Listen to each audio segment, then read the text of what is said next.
Hey guys, tonight we begin with the lives of Egyptian concubines, women who shared a king's bed, waited years for a glance, and learned how to flirt and avoid poison at the same time. So, before you get comfortable, take a moment to like the video and subscribe, but only if you genuinely enjoy what Edo here. And let me know in the comments where you're tuning in from and what time it is. It's always fascinating to see who's listening from across time zones and possibly curled up under a blanket with tea. Now dim the lights. Maybe turn on a fan for that soft background hum. And let's ease into tonight's journey together. The sun rises gently over the Nile. Birds chirp. The palace stirs, and justice, your dream is reaching its most dramatic moment, probably something involving a shirtless scribe and unlimited figs. You're awakened by the soft whisper of a servant, telling you with alarming cheerfulness that you look a bit puffy this morning. Welcome to your life as a royal Egyptian concubine. You do not sleep in. The pharaoh might not visit today. In fact, he might not visit ever, but that doesn't matter. You heir, a state asset, a living ornament, and your body clock now belongs to the department of looking good. You're lifted out of your linen sheets, scratchy but fashionable, and immediately handed a bronze mirror. This is not a gesture of kindness. It's a diagnostic tool. How's your complexion? Any eyebrow hairs gone rogue? Have your lips lost their lotus petal sheen? These questions are not rhetorical. Your entire future mithing on whether or not your face looks slightly more radiant than the girl snoring next to you. A crooked back means bad profile angles, and bad angles mean you're stuck in the maybe later pile for eternity. You spend 10 minutes walking back and forth, balancing a bowl of scented water on your head while pretending you're happy about it. Breakfast arrives.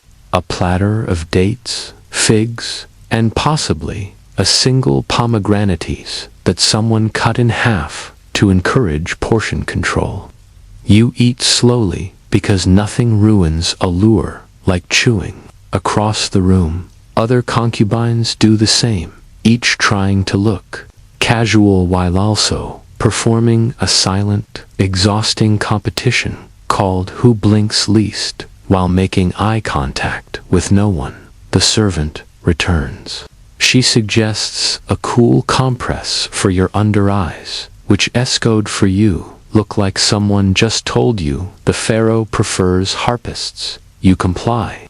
The cloth smells of lavender and ambition, and so the day begins, not with grandeur, not with glory, but with an endless parade of tiny effortful rituals, designed to make you appear effortlessly divine.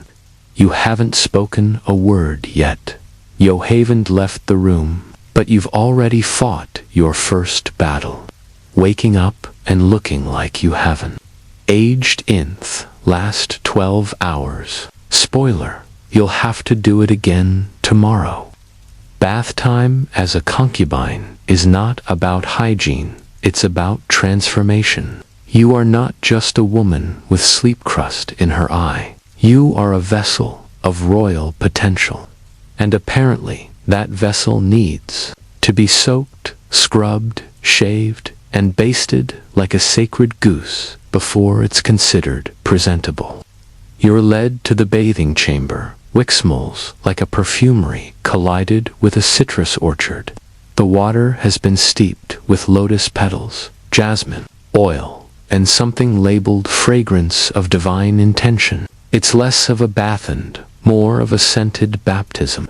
You're not just rinsing, you're entering the morning's first performance. Two attendants approach with sponges that are both gentle and oddly judgmental. You're scrubbed with ground natron asalti, mineral powder that exfoliates dead skin, shame, and any remaining memories of village life. Every inch of you is polished like a ceremonial offering. Then comes the hair removal. Every strand below the eyebrows must vanish. Waxing, plucking, shaving. Choose your torment. Body hair is seen as unsightly, unsanitary, and worst of all, common. You grit your teeth as thwack's cloth is yanked and remind yourself queens don't complain, they hiss politely. After that oiling thick, Richmond oil is poured over you by someone who speaks only in compliments. You're massaged until your skin gleams and you slip slightly on the floor trying to stand. You've become a human candle and know the perfume. It's not spritzed, it's layered. First, a musky base oil, then a citrus middle note, then a floral top. You smell like a deity or a fruit basket tending a wedding. This scent will cling to you all day, which is the goal. If you pass by the pharaoh and he sneezes, that's not allergies. It's a tactical victory. Finally, you're handed a clean linen shift, semi-transparent, naturally and gently reminded to sit upright for the next hour or so. The oils can settle with grace. Translation: don't ruin the shine. You are now clean, not because you wear a dirty, but because expectation demands it. You've completed your ritual. After your ceremonial bath, you enter the next phase of the morning, the assembly of your face. Forget inner beauty. You'll need to earn divine favor with outer cheekbone symmetry and eyeliner so sharp it could considered a military asset. You're seated in front of a polished bronze mirror.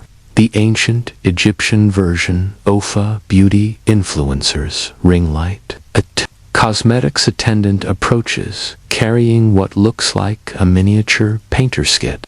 Powdered galena, red ochre, crushed carmine beetles. You are about to become a living fresco. First, eyeliner. Black coal is applied with the seriousness one would expect from a priest handling sacred scrolls. The line must be precise, not too thick. Unless you want to look like you're auditioning to be embalmed, not too thin, lest someone mistake you for a scribe sinner. It's a delicate balance between mystery and menace. You're told to hold still, which is helpful advice if you weren't currently being poked in the eyeball with a reed stick. One tear and the whole thing smudges. Then you'll look weary, and weary women don't get summoned by pharaohs. They get resigned to linen folding duty. Next comes the lip color. Red ochre mixed with animal fat, because nothing says romance like beetle paste chapstick. Your lips must look plump yet humble, which is apparently a real instruction. You try not to overthink it. Then blush, a light dusting across the cheeks to imply youthful vitality. Even though you haven't had a proper night's sleep since it last. Flood season, high-status fatigue must be masked. You are not allowed to look tired, only pensive. A slave girl steps forward with an eyebrow comb from ivory. Eyebrows air-shaped to reflect dignity, fertility, and possibly political allegiance. No one's quite sure anymore. You nod in approval, as if you understand the eyebrow hierarchy. Last comes perfume. Again, this time applied behind your ears and on your wrists, because that's where the pharaoh might someday make casual contact, assuming he's bored enough to drop by. You're now beautiful, polished, and possibly flammable.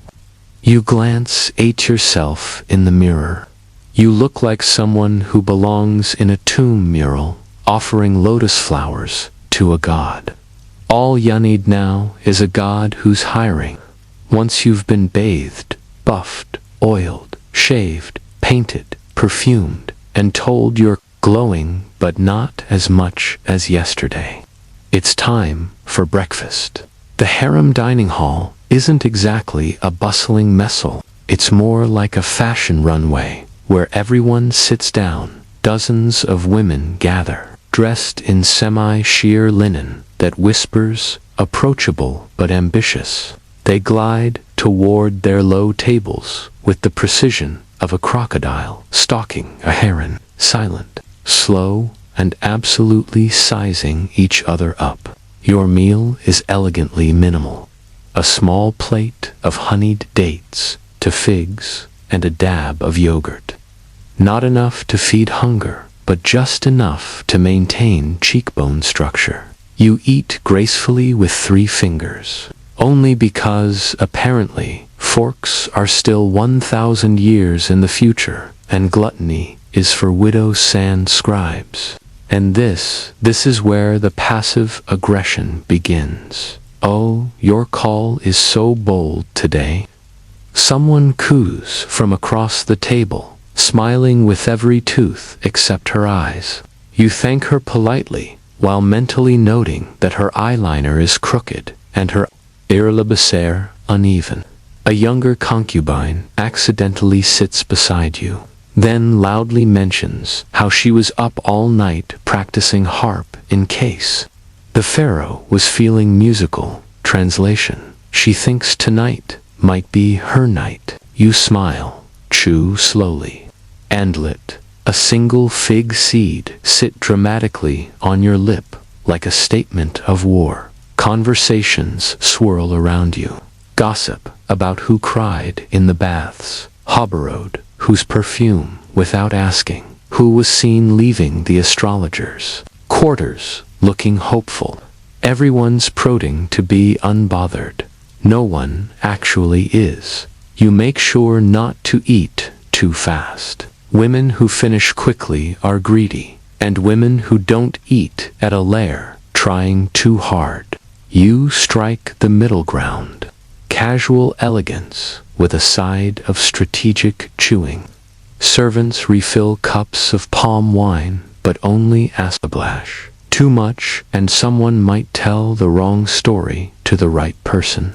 Breakfast ends with a ceremonial brushing of teeth using a chewed twig and a bit of natron. You smile into your bronze mirror and think, one more meal survived.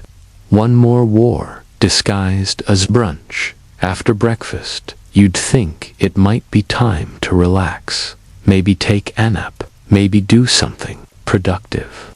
But no, you are now entering the Mostex housing phase of your day, visibly existing in an aesthetically pleasing manner.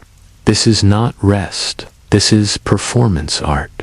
You're assigned to their relaxation gallery, which sounds lovely until you realize it's a curated space designed for 2 things: looking gorgeous and being seen looking gorgeous.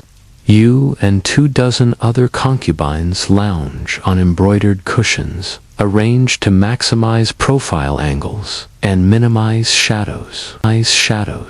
There's no slouching.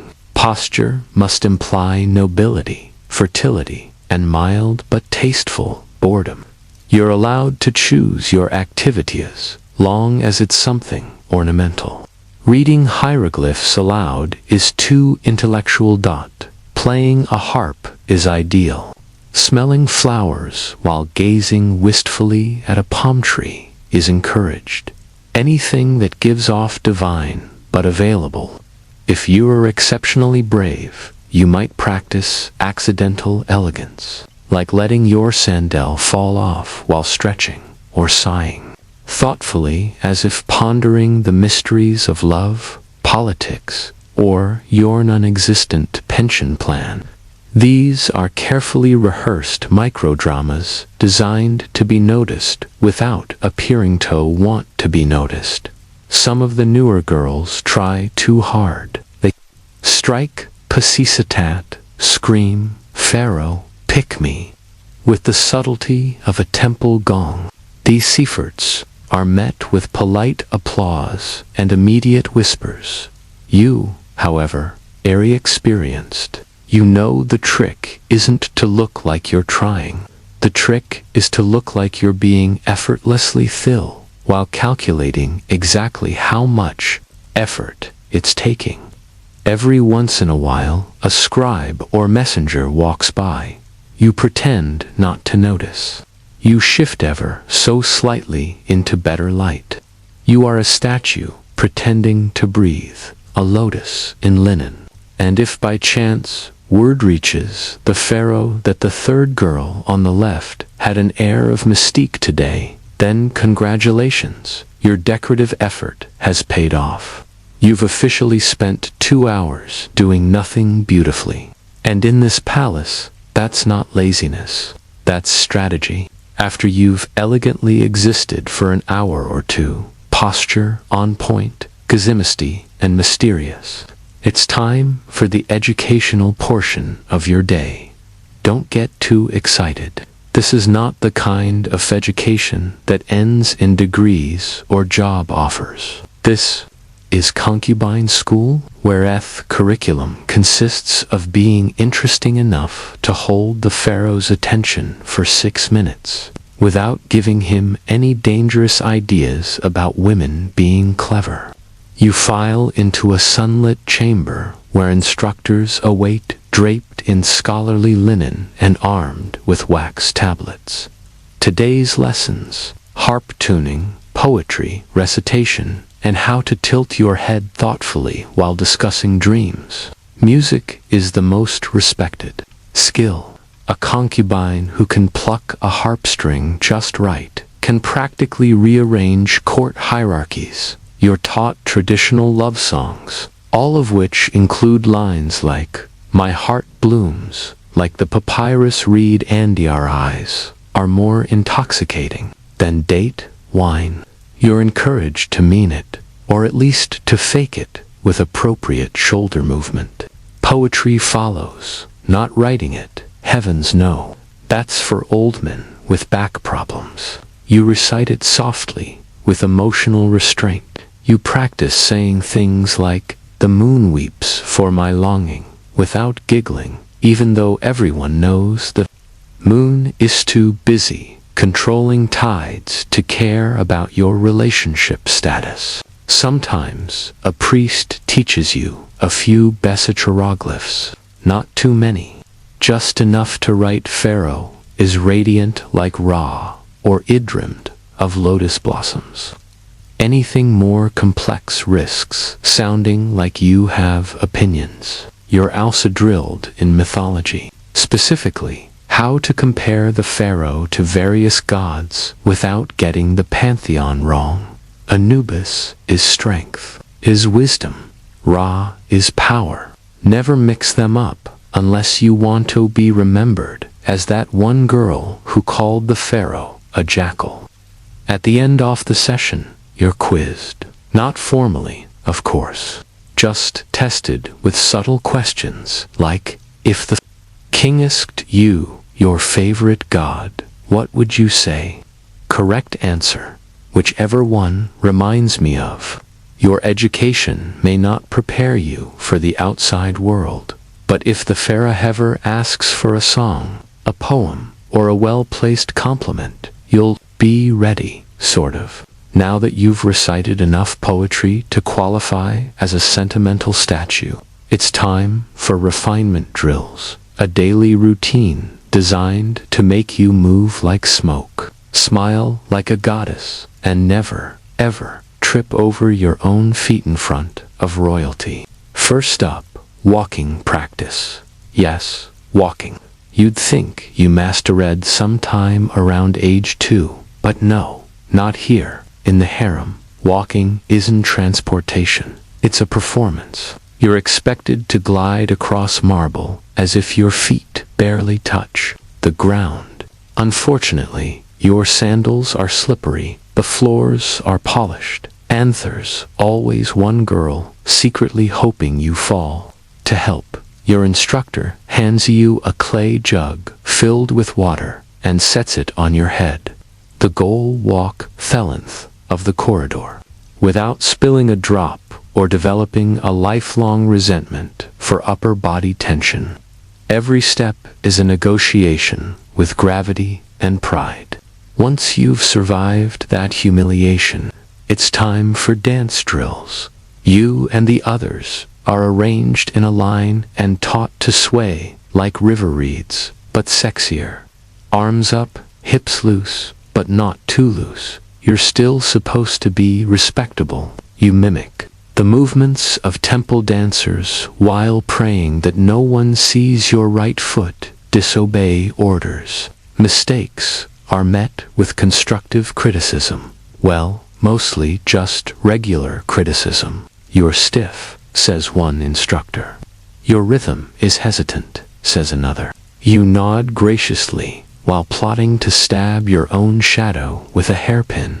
Then comes the gesture lesson. Concubines don't point, they extend. They don't wave, they fan. Everything must appear effortless, even when your arms gone and numb, and your perfume is starting to evaporate. Next, you're reminded of how to kneel with devotion but no desperation. The difference apparently is all in the eyebrow angle. And finally, you end with voice training, how to speak softly, seductively, and never too quickly. You practice saying "my lord" 20 different ways, each with a slightly different meaning, ranging from "I am humbled by your greatness" to "please stop breathing near me." You're sweating, you're sore, and you've achieved precisely 0 things of measurable value. But you walk prettier now, which in this palace is everything. Once your daily regimen of balancing, bowing, and fake sighing concludes, your turn to the common rooms, which function as the ancient Egyptian equivalent of a break room. If that break room were filled with silk-clad women locked in a silent war over eye contact and seating arrangements, and here gossip isn't just a hobby, it's a life skill. In fact, it's arguably the most useful survival tool in the concubine toolkit. Some girls get ahead by dancing, others by smiling, but the truly dangerous ones, they know everything, and more importantly, holes doesn't. You sit near a group of women threading beads. The conversation starts innocently enough.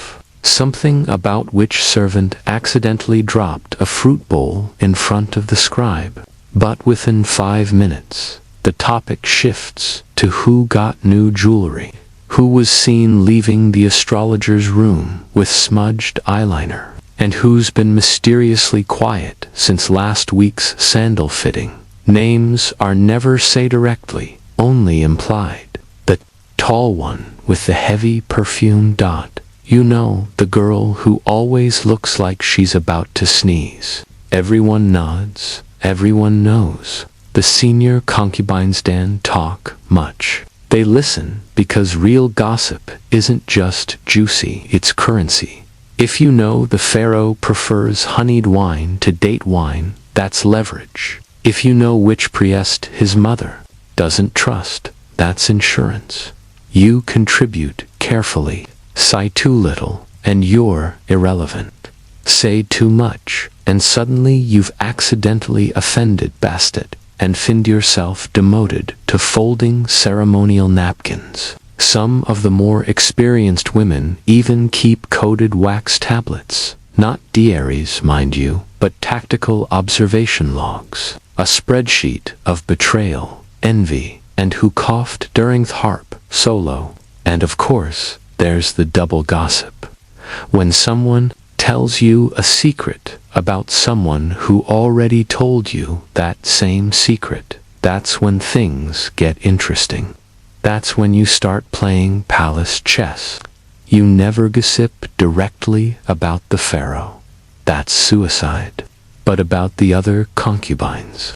It's not just allowed, it's expected. You're doing your civic duty, really. By the end of the hour, you've learned more than in poetry class. And you've made eye contact with 3 potential future enemies. Success. After your morning of posturing, powdering, and palace espionage, it's time to settle in for the highlight.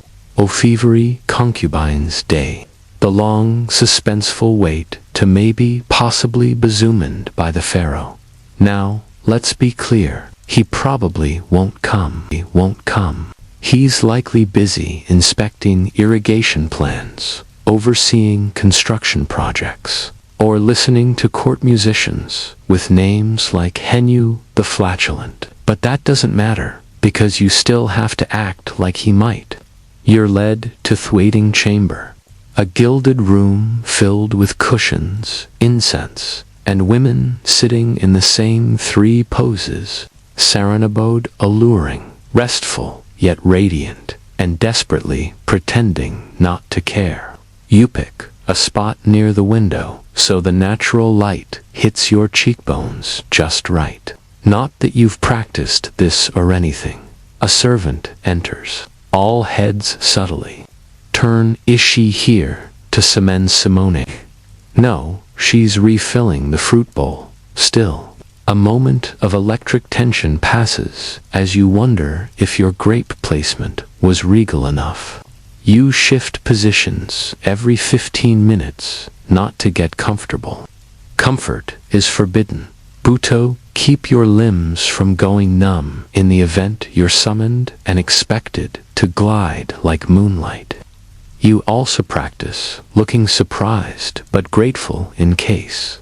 Your name is actually spoken aloud. Some girls humbly, others read love poems they wrote themselves, which is both tragic and brave. One girl is quietly plucking at her lute, like she's serenading fate itself. You sip wine, pretend not to judge her, and mentaliate her lyrics for better rhyme. Hours pass. A breeze stirs the linen courtains. Somewhere down the corridor, a sandal slaps against stone. Everyone freezes, then silence. False alarm. Someone was just heading to the latrine. You exhale politely. Inside your soul does eventually, a servant does appear and calls someone else's name. There's a ripple of forced enthusiasm. You smile as if thrilled for her. Chef loads past, smug and barefoot, smelling like victory and rose oil. You're left with your thoughts, your carefully posed limbs, and the lingering smell of disappointment. He didn't visit today, but he might tomorrow. And so you stay, beautiful, poised, and hopelessly prepared for a man who probably doesn't remember what you sound like. If the pharaoh's harem were a garden, it wouldn't be one of those peaceful lotus ponds poets write about. No, it's more like a perfectly trimmed hedge maze filled with smiling tigers. Every concubine here is sweet, perfumed, and actively plotting. You quickly learn that power here doesn't come from beauty alone. Everyone's beautiful. That's the entry fee. What actually counts: alliances, influence, and the ability to say, "You look radiant," while thinking, "I hope your eyeliner melts." Some girls form tight little cliques, usually centered around whoever had a confirmed evening audience last week. These groups are part gossip club, part spy network, and part human chess game. Joining one is like marrying into a noble house. You gain protection, status, and lifelong suspicion. Then there are the floaters, like you, the quiet observers, the ones who smile at everyone and trust no one. You listen more than you speak. You compliment more often, you confess, and you always pretend you didn't hear what you definitely heard. Smiling is your most used tool. There's polite smile, the supportive smile, the passive-aggressive smile, and the thank you for that completely unnecessary comment smile. You rotate between them like a seasoned diplomat. Some of the senior concubines have mastered what's known as the invisible war, where no insults are ever spoken, but entire careers are ruined through praise that's just a little too specific. Of course, she was chosen. The pharaoh always liked women who looked maternal. Occasionally, a new girl tries to be sincere. She opens up, shares her past, asks for advice. This usually ends with her being emotionally flattened by breakfast the next morning. Lesson learned.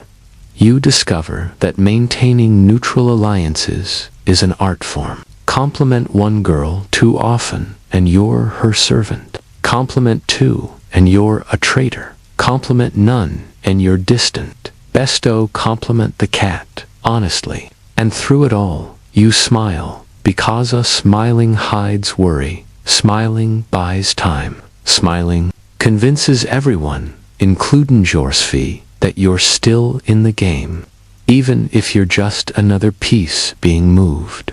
Nothing changes the mood of Theharum like the sudden arrival of the great royal wife. A title that means, Yome, all be lovely, but I'm the one whose jewelry gets its own chariot.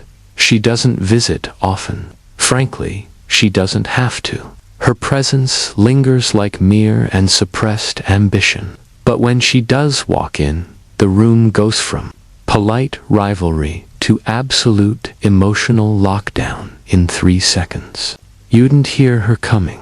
You feel her like an approaching sandstorm in silk. Conversation evaporates. Figs stop midair. Everyone suddenly remembers to cross their ankles, adjust their posture, and pretend to be fascinated by the nearest house plant. And then she appears. She's older than most of you, which in concubine terms means she's seen a lot.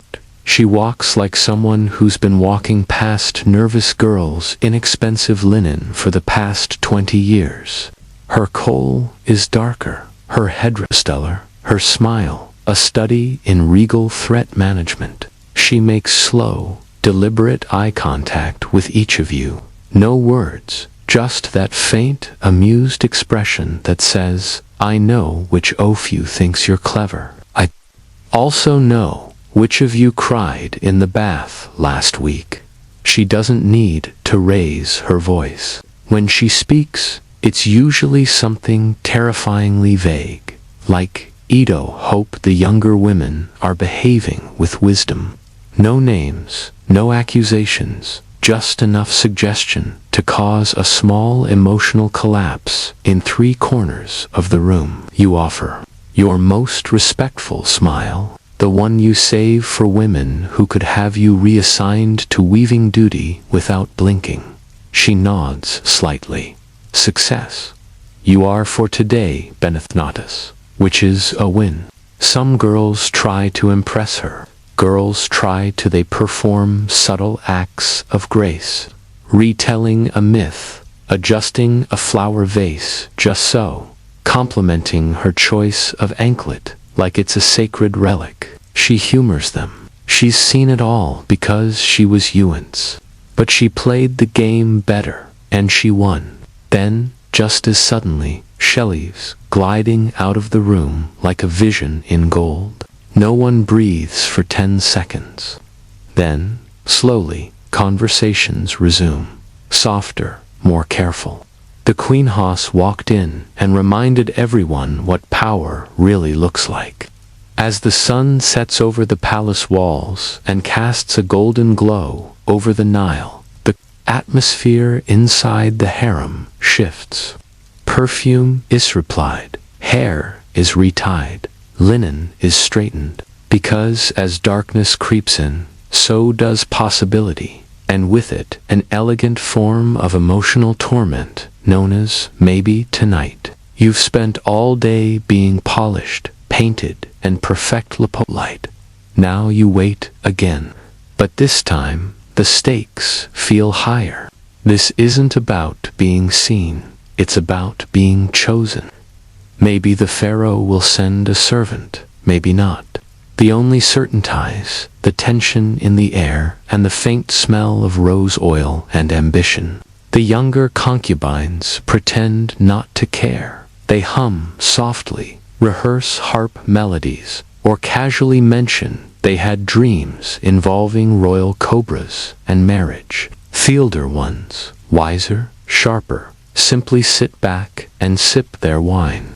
They've played at this game too long to show their hand. Now, you, of course, do what all smart women do at dusk in ancient Egypt. You smile vaguely and try not to look like you're rehearsing. You're surprised but thrilled. Reaction in your head. These event enters. Everyone goes still. She clears her throat. Names are never shouted. They're whispered like sacred chants.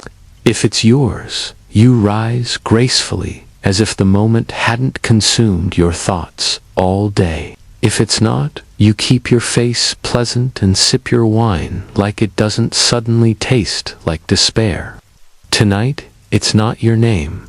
You nod, smile, and offer an encouraging look to the girl who was called, even as your own confidence quietly crawls under a cushion and weeps. But the show must go on. You remove your jewelry, you unpan your face, you bathe again, though this time it's more about washing off Hopathon's sweat. You slip into your night linen and curl onto your mat, pretending you're grateful for the quiet. Above you, the moon hangs full and indifferent. Somewhere, music drifts from the upper chambers. You tell yourself, maybe tomorrow, because that's what keeps you hard. Not certainty, but the ritual of not knowing. And in this place, uncertainty is the most intoxicating drug of all. As the palace slips in tossilence and the oil lamps burn low, the harem enters its most secretive and absurd realm. Dreamtime, wary ambitions bloom unchecked, and reality politely excuses itself. You lie on your mat, eyes open, staring at the ceiling. The linen above you shifts in the breeze like a lazy ghost. Around you, other concubines murmur quietly, sharing the strange visions they've had lately, walking on lotus petals. Pharaohs with lion heads, birds that speak in riddles. It's all very poetic and only mildly insane. Others the thing. In this palace, dreams matter. A well-timed dream can shift your standing more than all the perfume in Thebes. Interpret the right symbols, and suddenly you're not just a concubine, you're a vessel of divine wisdom. Misinterpret them, and you're Dagger who claimed R.A. wanted her to lead a poetry recital. You keep your own dream journal. It's a cracked papyrus, scroll tucked under your mattress. You write things like flooded courtyard Symbolikov, emotional repression, or Pharaoh smiled at me, then turned into a fish, less clear. If you ever find a priest who likes metaphors, this thing could catapult you into real influence, or at least better, seating at breakfast. Sometimes dreams are shared. One girl recently dreamt she saw the queen offering her lotus blossoms. Everyone knows it didn't happen, but now she gets invited to the queen's embroidery circle. That's the power of fabricated sleep visions. They're deniable and useful. You dream. Of rising, of being more than decorative, of having your own estate, of whispering Gevis to the pharaoh and him actually listening. Occasionally, you dream of just leaving, but then you remember. Outside the palace, there are fields, sandstorms, and husbands who chew with their mouths open. Inside, there's at least the illusion of opportunity. You roll over and whisper your latest dream to your friend. It involved a cat walking backward and offering you a crown. She nods, like that's perfectly normal. Definitely, bastard. She says, power is coming. You both pretend to believe it because here, dreams are currency. Papyrus is cheap, and hope, however delusional, is the only luxury that's free. By your 14th bath and 29th fig, you start wondering what exactly is freedom. It's a word, whispered sometimes, not often, and never loudly, by the older concubines, usually after too much wine. They'll look off toward the distant thalls, and mutter things like, "I remember when I could walk to the market alone," or, "Once I picked my own hairstyle." And you'll nod respectfully while trying to picture a life where your biggest decision wasn't which incense blend to wear at dusk. On paper, you live in unimaginable luxury. Silk, music, security, and meals that don't involve scraping dates off the ground. But in practice, you have fewer choices than a basket of lentils. Want to leave the palace? That's adorable. You belong to it now. You are technically not a prisoner. But try walking past those guards with your eyeliner slightly smudged and see how far you get.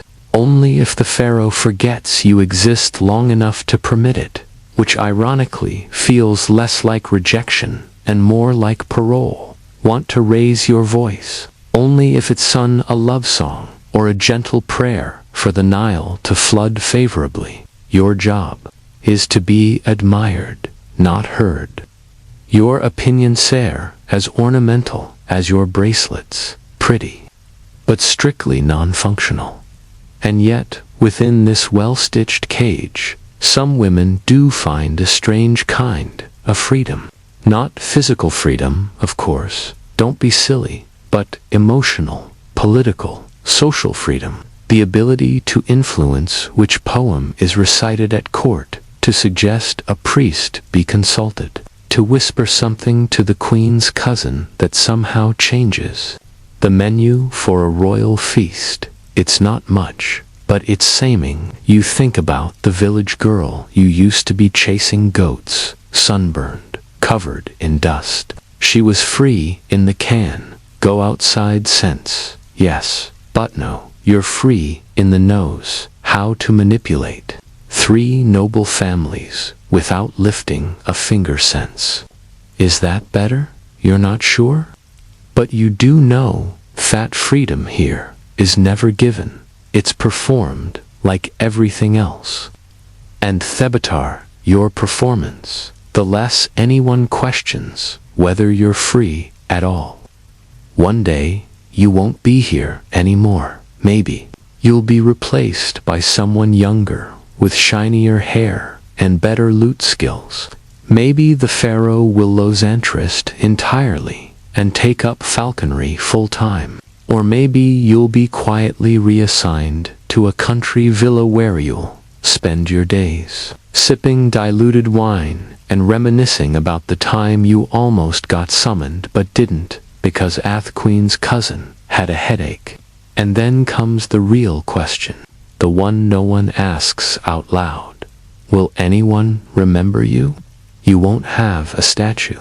Statues there for gods, generals, and men who invented new types of plows. Your name might appear in a court ledger somewhere. Line 34. Extra lotus oil for concubine. Name illegible. That's your grand historical footprint. The scribes won't write songs about you unless you die tragically young and poetically near a fountain. But even then, someone else will probably get the credit.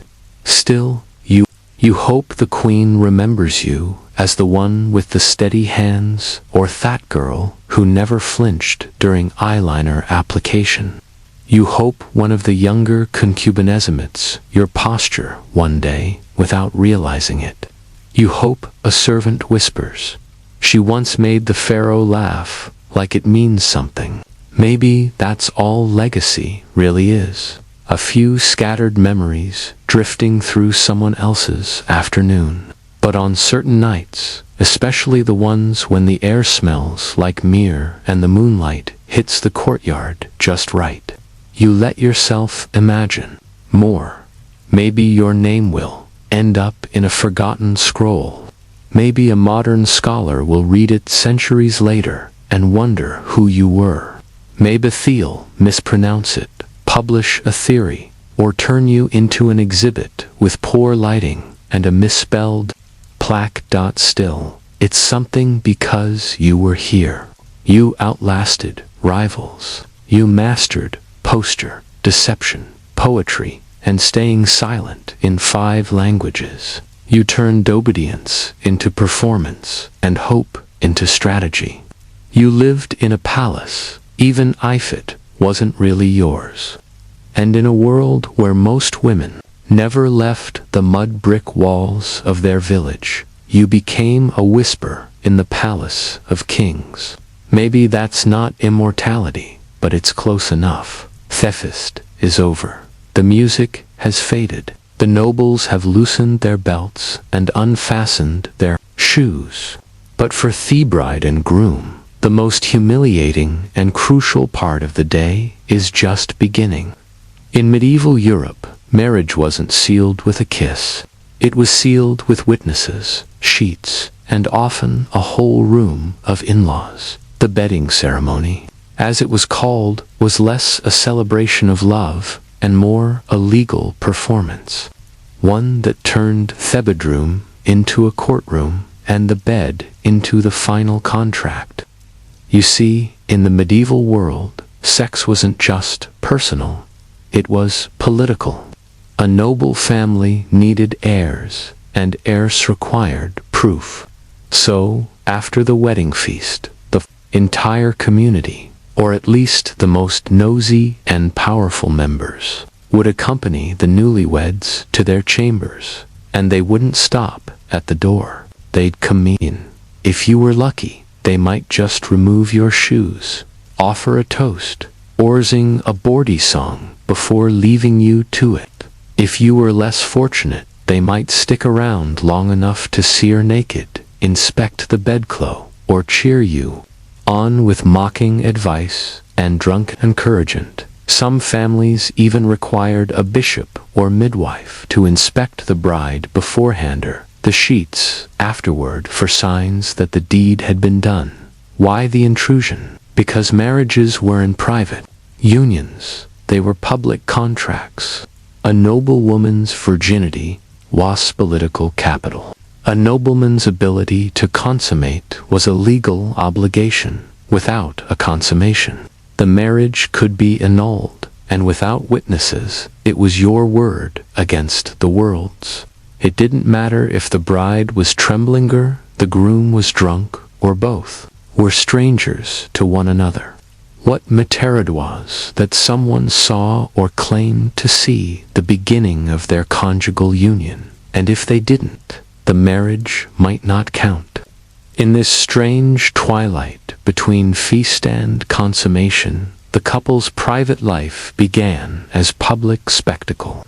Their first night together wasn't about intimacy or joy. It was about proof, and often that proof came with an audience, and that dear viewer was just the beginning of the ceremony. Once the final toast had been raised and the last course cleared, the newlyweds weren't given privacy.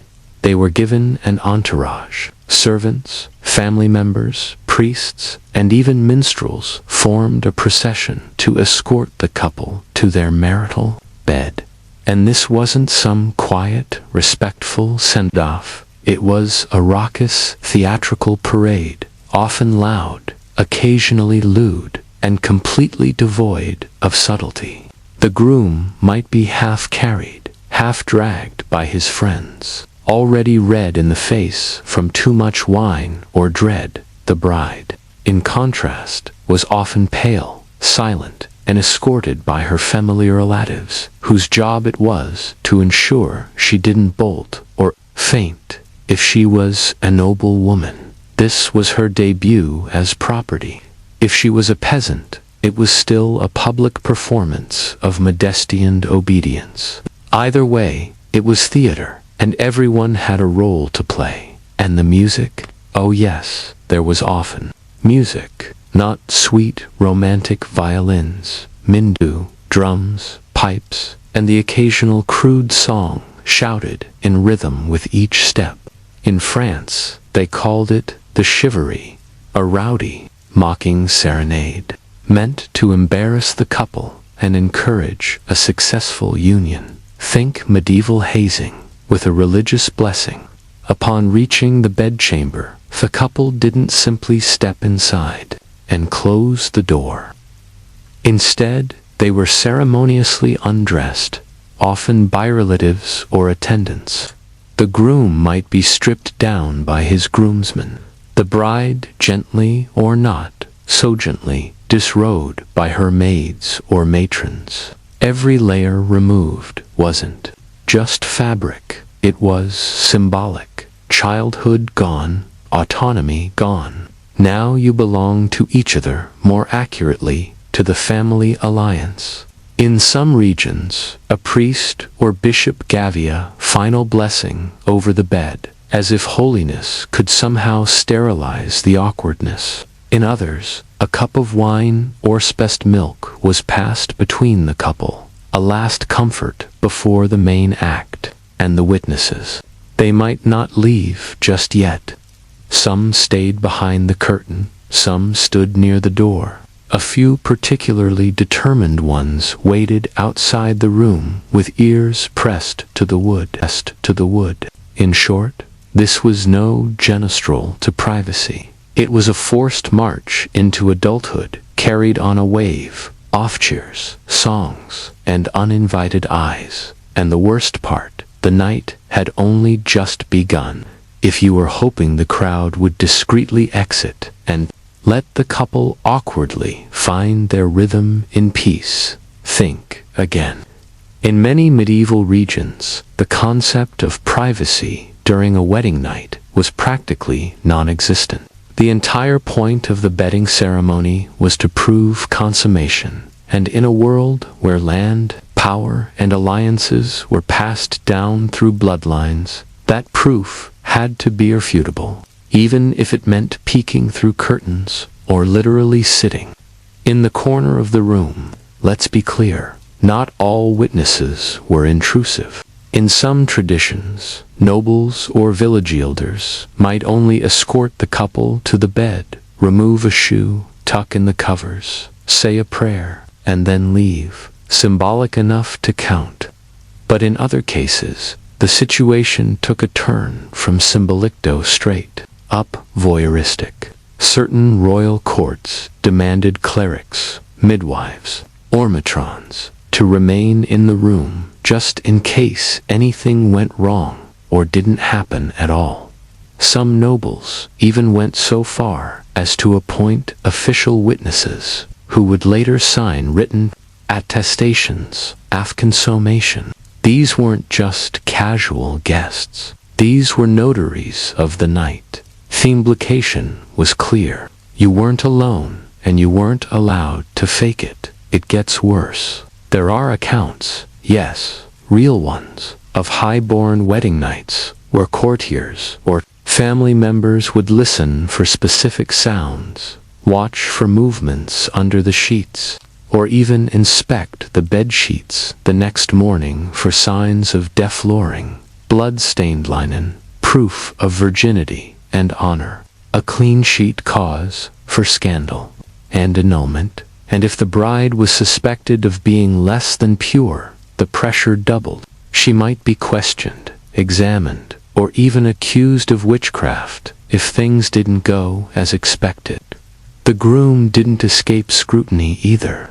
I've failed to perform, especially in noble families. It could trigger lawsuits, church inquiries, or diplomatic embarrassment. Of course, not every ceremony reached this level of absurdity. Peasants might have had a slightly more relaxed experience, often sending guests away after a few crude jokes and toasts. But in elite circles, where bloodlines were currency, failure to consummate publicly or believably could collapse enter dynastic plans. So imagine lying in a cold room next to someone you barely know, with the faint sound of whispering relatives outside the door, and realizing your first act of intimacy is being treated like courtroom evidence. The door may have closed, the guests may have stepped out, some reluctantly, but for the newlyweds, the real ceremony was just beginning, and calling it romantic would be laughably generous. For many brides, especially noble women, this was a moment of intense dread. The wedding night wasn't about affection. It was about obligation, and often it wastes higher first sexual experience. Groom, stranger, setting, alien consent, technically implied, but practically irrelevant.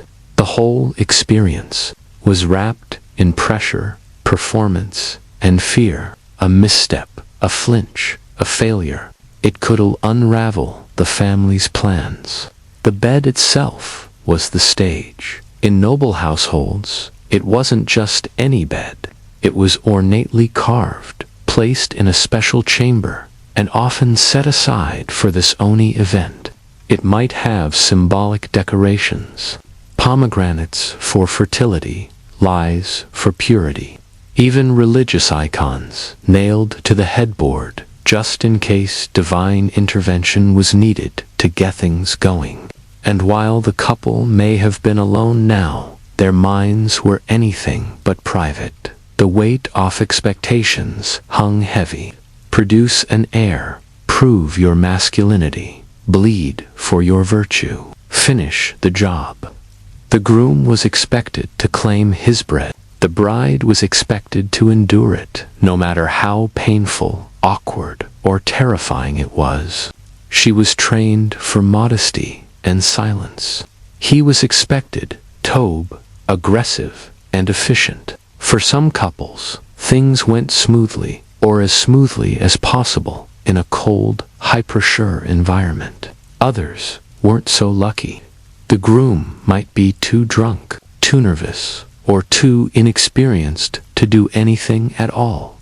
The bride might cry, freeze, or recoil. And if the night ended without success, that failure did echo for months, if not years. In fact, there were recorded cases where rikings and nobles were humiliated for their inability to consummate their marriages. It wasn't just a bedroom issue. It became a matter of national gossip and political weakness.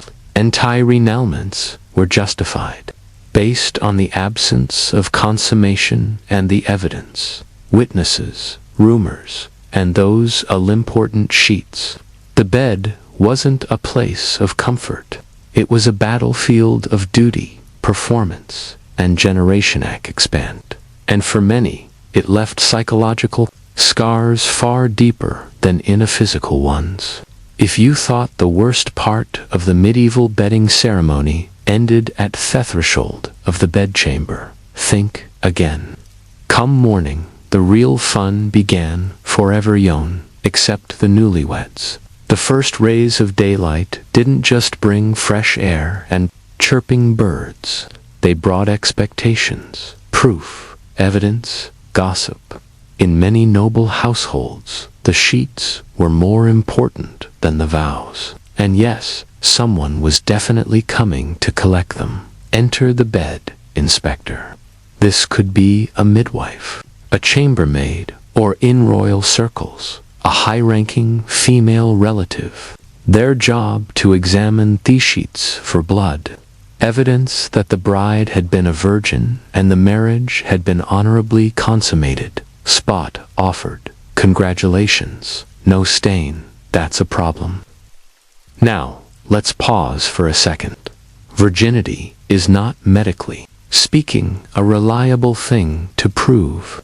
The idea that all women bleed their first time is a myth. But tell that to a medieval father-in-law trying to secure his land inheritance. In his eyes, no blood meant no virtue. No virtue meant fraud, and fraud cold invalidate a marriage. So yes, Failure to produce the right kind of sheet could trigger serious consequences. Accusations of deception, public humiliation, sometimes even an annulment. It was a rigged system, and the woman bore the weight of its failure. But even if Thushit passed inspection, the ordeal wasn't over. The couple was expected before the community or court. This appearance often included breakfast in bed, delivered by servants with smug smiles and knowing glances.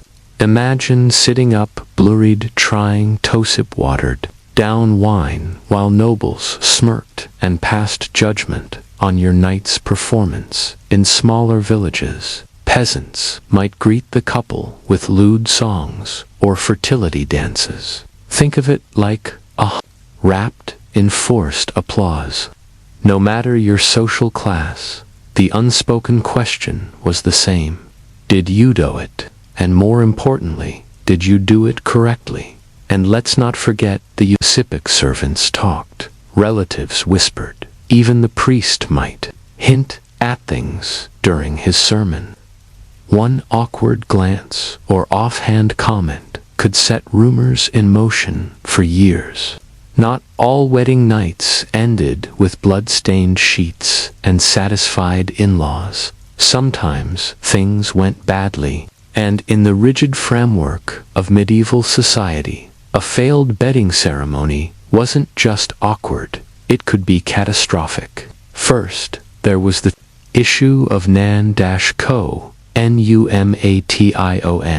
If the groom couldn't perform due to nerves, drink, or sheer inexperience, the consequences were swift. Whisperswold start before the couple even emerged from the room. A red-faced groom was bad enough. A frustrated, tear-streaked bride. Worse, by breakfast, the rumors had already lapped the castle walls. In some cases, the issue became a matter of public inquiry. Yes, public, noble, familiars with political alliances on the line, couldn't risk ambiguity. If a prince couldn't consummate, that was not just a bedroom issue. It was a dynastic threat. Courts might call on midwives, physicians, and even clergy to test the groom's virility. In France and England, there were actual court cases where grooms were ordered to publicly prove their manhood.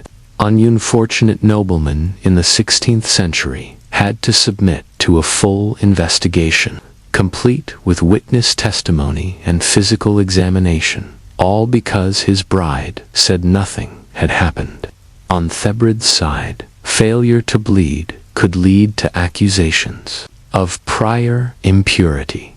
Whether it was true or not, the stain was on her reputation, and her family's honor hung in the balance. Some desperate women resorted to faking the evidence, using animal blood or pricking their own fingers to stain the sheets. A risky tactic, but sometimes the only option. Then came the worst-case scenario, an untold. If the marriage wasn't consummated, the church could declare it invalid. That meant that dowry might be returned. Alliances broken, and the woman labeled damaged goods. For noble women, this could spell exile to a convent. For commoners, it meant public shame and social demotion. And in rare but real cases, violence followed. An enraged groom, humiliated and desperate to defend his honor, might accuse his wife of witchcraft, deception, or adultery.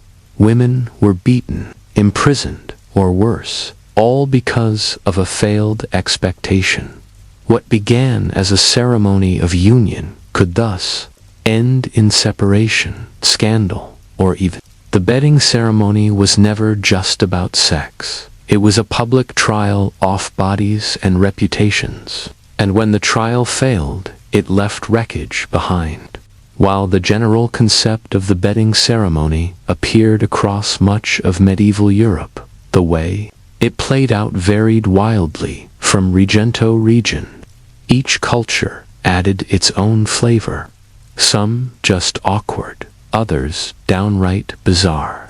In Scandinavia, for instance, the ceremony often involved the bride being carried, sometimes upside down, across the threshold of the bedchamber, symbolizing her transition from maidenhood to marriage. In more rural traditions, the grooms might try to sabotage the consummation by playing pranks, singing loudly, or even locking him out of their room as a joke.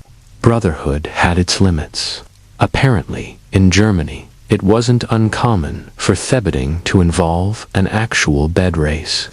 Yes, a bed with wheels dragged through the village with the newlyweds on it, while neighbors banged pots and pans in celebration or mockery.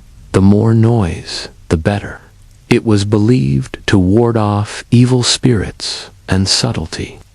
In Ireland, a more symbolic practice took place. While the bedding was still expected, the public part often stopped at the chamber door. But older women of the village might hover nearby, ready to offer fertility charms, advice, or less comfortingly, a critique of the bride's childbearing hips. Meanwhile, in France, the bedding was more of a legal spectacle. In royal courts, the bride and groom might sign documents in bed with clergy present to sanctify the act. And in particularly dramatic ceremonies, nobles would pull the bed curtain shut with a flourish, as if drawing the curtain on a play, which in many ways it was. Spain, on the other hand, leaned heavily into Catholic symbolism. A crucifix might be placed above the bed with prayers recited before any physical act occurred. The church wanted Torah, mind you. This was not just passion, it was duty blessed by God. Passion, of course, was optional, and among peasants, things were generally more relaxed, though still public. A village might follow the couple home with torches, sing songs outside the door, or even sneak up to bang on the shutters mid-act. Romance? No. Communal entertainment? Absolutely. No matter where you were, one thing was consistent. The bedden ceremony was never just for the couple. It was for the family, the village, the church, and the law. The sheets might have varied, the songs might have changed, but the awkwardness that was universal, as strange and structured as the medieval bedding ceremony was, existed in a world full of contradictions. It was sacred and crude, formal and ferical, deadly serious, yetedly comedic, and among all the rules, rituals, and superstitions, there existed an entire undercurrent of unspoken behaviors, things everyone knew, but no one ever said aloud. For instance, everyone knew the groom might be terrified. Sure, masculinity was prized, but not every young man came to the bedchamber with confidence or experience. If he failed to rise to the occasion, it was quietly blamed on nerves or too much wine or even sorcery. Wives were told to be patient or discreet, or both. The bride, on the other hand, was expected to be silent, modest, and still. But behind closed doors, she might weep, plead, or simply freeze. These were taboo topics, never spoken about during morning gossip or courtly banter, but well known to mothers, nurses, and the older women tasked with preparing her. And then there was the humor, because, of course, there was humor. The medieval world wasn't always grim and gray. It had room for mockery and mischief. Thebedding ceremony was ripe for it. Drunken friends might swap the groom's nightshirt for a woman's robe. A chamber pot might be hidden beneath the covers. In some regions, guests tied bells to the bed so everyone would know exactly when the deed was done. It was crude, yes, but also a release valve for a ritual so tense it could snap. Even priests sometimes got in on the joke, offering blessings with the thinnest of veils over double meanings. A line like, "May this union bear fruit in due season," wasn't always said with a straight face. Then there were the unspoken strategies. A nervous groom might rehearse with a prostitute weeks before the wedding night.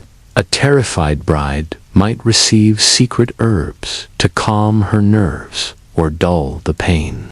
Midwives shed entire toolkits of tips from scented oils to gentle distractions. These things weren't written into law, but they passed down through generations like whispered recipes. In short, the bedding ceremony wasn't just a rigid ritual. It was a chaotic dance of pageantry, pressure, and beneath the surface of formality lived fear, humor, empathy, and a desperate hope that someone, anyone, had done this before. The bedding ceremony may seem barbaric by modern standards, but for centuries it was a foundational ritual etched into the very fabric of marriage, law, and social identity. One night, one bed, one performance that could determine a woman's worth, a man's pride, and a family's future. Even after the Middle Ages gave way to more refined societies, traces of the tradition lingered in the Renaissance courts of Europe. The public bedding became more symbolic, but it didn't disappear in some royal weddings. Kings and queens were still tucked into bed by bishops and noblewomen with witnesses watching as candles were blown out, a theatrical wink to an old custom. But the implications remained. In rural villages, especially in Eastern Europe, variations of the ceremony persisted well into the 19th century. The sheets were still inspected, songs were still sung, and the couple still performed under the collective gaze of their communities. Privacy, it seemed, was a luxury notified to those expected to produce heirs or obey tradition. The church, too, helped preserve these ceremonies' legacy. Canon law insisted that consummation sealed a marriage, not just the vows. In some cases, couples who had exchanged words but not bodies were still considered not truly married in the eyes of God. A quiet union in a forest, invalid. A public bedding confirmed by testimony, rock solid. What's perhaps most striking is how many of these ideas still echo today, albeit in subtler forms. The obsession with virginity, the pressure for newlyweds to have a perfect honeymoon night, the expectation that a couple's love must be proved physically, immediately, and preferably photogenically. The medieval bedding ceremony may be gone, but its ghost lingers in wedding night anxieties and societal judgments about sex and marriage. For the medieval couple, that night was more than a ritual. It was a trial by fire, a shared trauma, a moment they would never forget, no matter how their marriage unfolded afterward. Some bonded through the absurdity. Others were scarred by the pressure. But all of them, noble or peasant, ready or terrified, were dragged through a night that wasn't about romance, but about ritual, performance. Not as a place of love, but as a stage. And his story watched. If you lived in medieval Europe and had a toothache, you were already in trouble. Because in this world, dental care didn't exist, not in any form we'd recognize. Your teeth were on their own. No toothbrush, no toothpaste, no floss, no idea what bacteria was. The mouth was just another hole in your face. And if something went wrong in there, you dealt with it the same way you dealt with every other kind of pain, by gritting your teeth and praying to Saint Apollonia, the patron saint of dental agony. The average medieval diet didn't help. Bread was coarse and often mixed with ground-up bits of stone from poorly milled flour. Meat was common, but rarely fresh, and vegetables were boiled into oblivion. Sugar wasn't yet the enemy. It was barely even on the scene in most parts of Europe. But decay still came fast. By your mid-20s, your smile likely resembled a haunted graveyard, crooked, yellow, and missing several key residents. If you developed a cavity, it wouldn't be cleaned. It would fester. The pain would start as a dull ache, then become sharp and constant. Infection could swell your jaw, cloud your thinking, and, in the worst cases, kill you. Yes, kill you.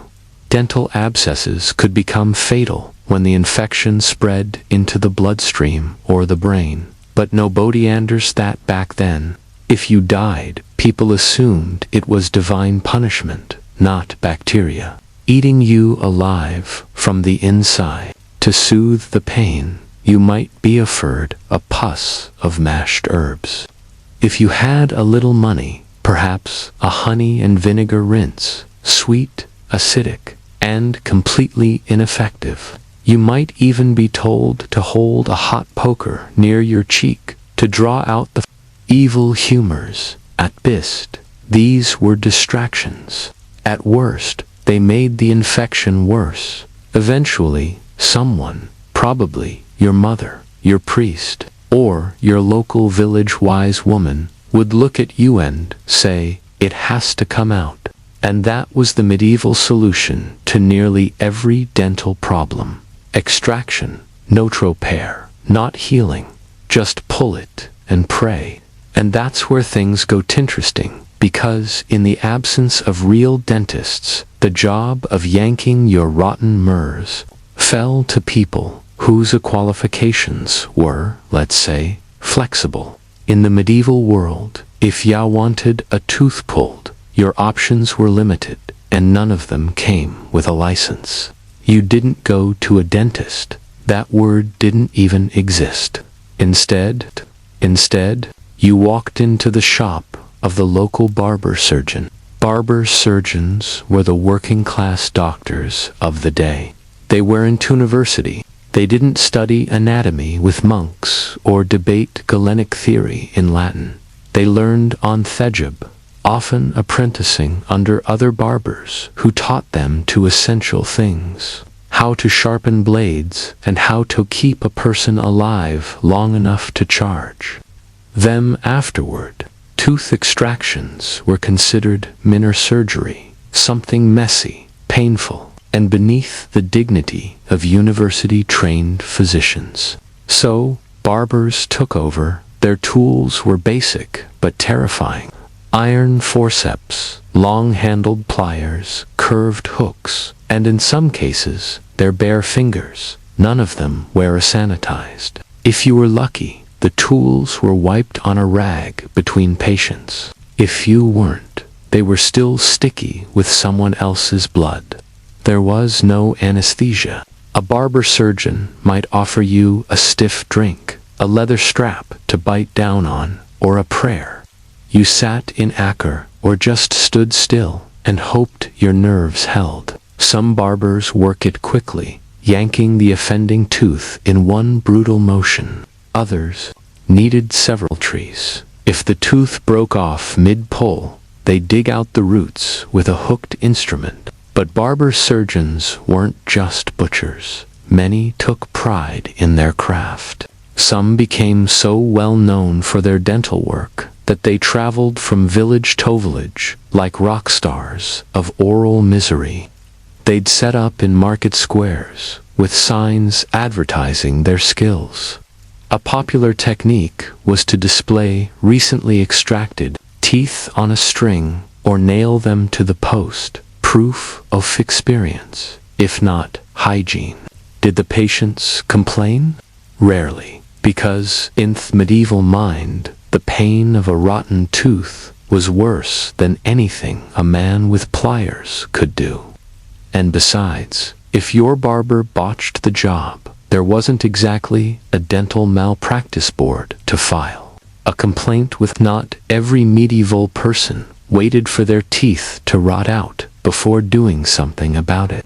There were attempts, strange, gritty, often questionable attempts at keeping the mouth clean. And the centerpiece of medieval oral care, tooth powder. Forget your sleek tube of minty toothpaste. Medieval tooth powder came in little ceramic jars or pouches made of linen. The recipes varied wildly depending on region, wealth, and how desperate you were, but common ingredients included crushed bones, burnt bread crusts, powdered herbs, and ashes. Some added crushed oyster shells, pumice stone, or charcoal for extra abrasion. In short, it was like scrubbing your teeth with sandpaper and calling it self-care. The powders were applied with a rag, a finger, or, if you were wealthy, a rudimentary toothbrush made from twigs or hog bristles. It was to scrape away grime and improve your breath. If your mouth smelled like death, you were probably considered unlucky, sinful, or French. Mint, sage, rosemary, and salt were popular additions, not for hygiene, but for scent. The upper class might import exotic spices like cinnamon or clove, crushed and mixed into their powders. For peasants, old soot and bone dust would do. Then there was honey. Some medical texts actually recommended filling cavities with it, based on the logic that honey was naturally antimicrobial. So, the end result was like stuffing a wound with syrup. It may have calmed the pain temporarily, but it also accelerated the decay. And yet, it was still one of the better ideas they had. Some remedies ventured into the absurd. Powdered mouse skulls, boiled dogs, milk, and even urine rinses were touted by certain quack physicians as cures for toothache. Did they work? Of course not. But when your gums were throbbing and your jaw was swelling, you'd try just about anything. In short, medieval oral care was less about prevention and more about survival. If your breath didn't kill your social life, the powder probably just wore your enamel down to the nerve. But hey, at least you tried. When medieval medicine failed, and it often did, people turned to the next best solution: magic, religion, or both. Because if crushed bone powder and honey-stuffed cavities couldn't fix the problem, maybe God or a charm tucked under your pillow could. Toothache, in the medieval mind, wasn't always caused by bad hygiene.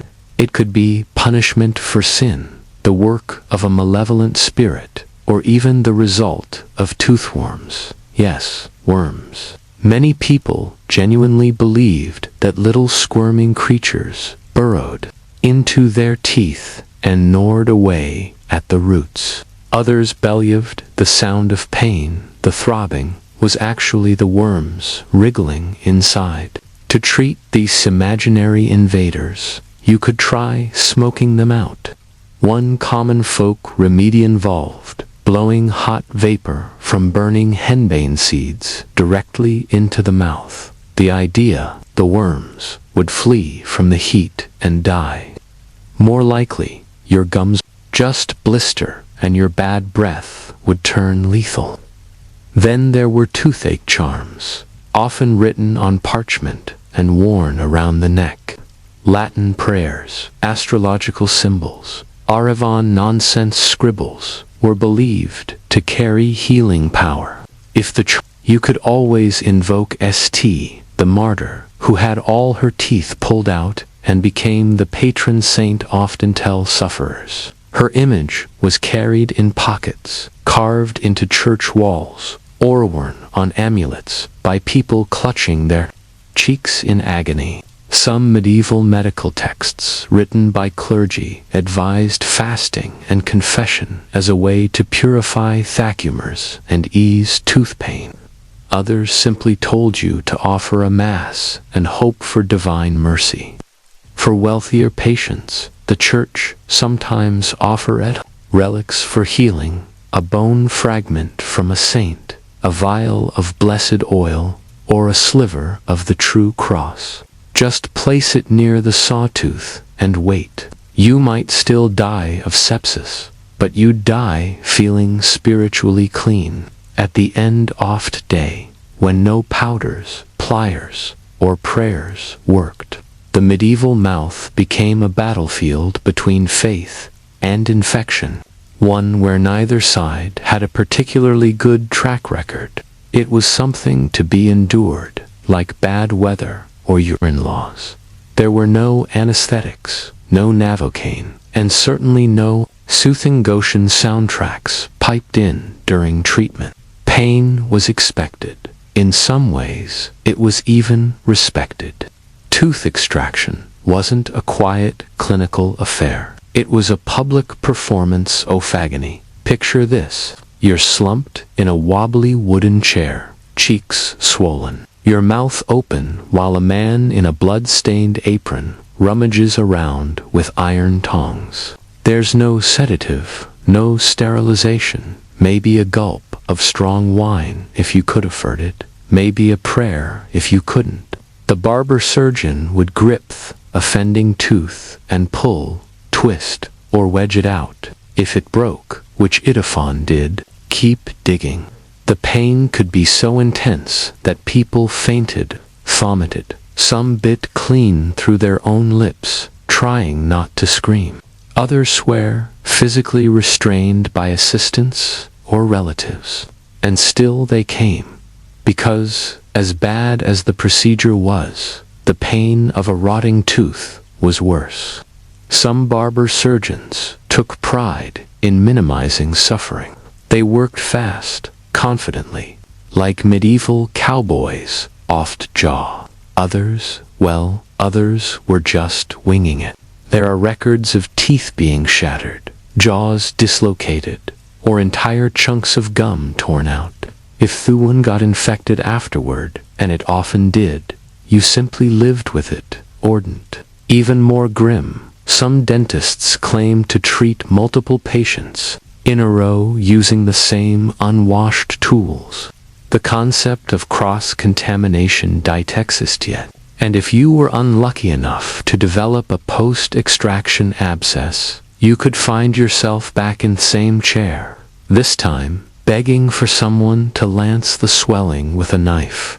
So why didn't more people just tow it out? Because the pain of doing nothing often became unbearable. And in an age when prayer, honey, and powdered bone dust couldn't help, ripping the tooth out by force was the only option left, and pain that was just part of the price of survival. No numbing, no apologies, just iron and willpower and a bucket for the blood. Not every dental horror took place in a dark back room. In fact, some of the loudest screams came from the village square, right between the sausage vendor and the man selling geese. That's because many medieval extractions happened out in Theopon, courtesy of traveling tooth pullers. They were showmen, itinerant peddlers, who moved from town to town, setting up makeshift stalls at fairs and market days. They wore flamboyant clothes, carried massive sets of pliers, and claimed to cure every ailment from toothache to heartbreak. Some even had fake credentials, scrolls in Latin no one could read, or blessed instruments covered in fake gold leaf. Their strategy was simple: attract a crowd, create a spectacle, and yank some teeth. They'd start with a loud pitch, boasting of their miracle cures and gentle hands. Sometimes they used a planted assistant, someone who pretended to have a toothache and was cured on the spot. The crowd, eager for free entertainment and mildly sadistic fun, would cheer, jeer, and egg on the next victim. the puller would call for a volunteer, usually someone in real pain, and the performance began. The tooth was yanked out in front of everyone, held aloft like a trophy. Blood that was part off thrill. Screaming, even better. It proved the man was doing real work. After the extraction, the tooth puller might sell homemade remedies, bottles of herbal elixir, clove-soaked rags, or mysterious powders to keep the rot away. These were usually just mixtures, auspices, and wine, but they gave the illusion of after-air. Whether they helped or not didn't matter. The crowd left entertained, the toothless man left dazed, and the puller left with a pocket full of coins. Some were others left a trail of broken teeth, split lips, and lawsuits, if suck things had existed. Either way, they served a purpose. In places where no barber surgeon operated and monasteries were miles away, these men were the last resort. They were medieval dentistry's answer to a drive-through, quick, dirty, and unforgettable. So, next time you're residing in a climate-controlled office, staring at your dentist's polished tools, remember, you could be in a muddy village square, surrounded by chickens, while a man in a feathered hat holds your myrrh up to a cheering crowd. If you thought having royal blood meant better dental care, think again. Medieval kings and queens might have owned gold, jewels, and castles, but their teeth were just as terrible as everyone else's. In some cases, even worse. The upper classes had access to more food, but that didn't mean healthier options. Nobles gorged on sweetmeats, dried fruits, white bread, and wine, all of which were devastating for teeth.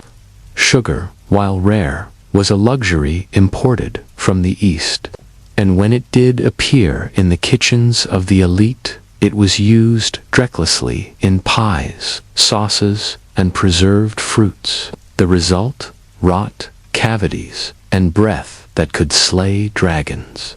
Historical records suggest that many royal figures suffered from problems. King Henry V, VI reportedly had loose and blackened teeth. Catherine de' Medici was known to have decayed teeth and chronic hatusis, likely from years of clove-stuffed chewing. And if you were a noble woman, good luck. Beauty standards demanded a pale face, tiny waist, and a closed mouth, because a smile might reveal the truth. Your mouth was a disaster. What did aristocrats do about it?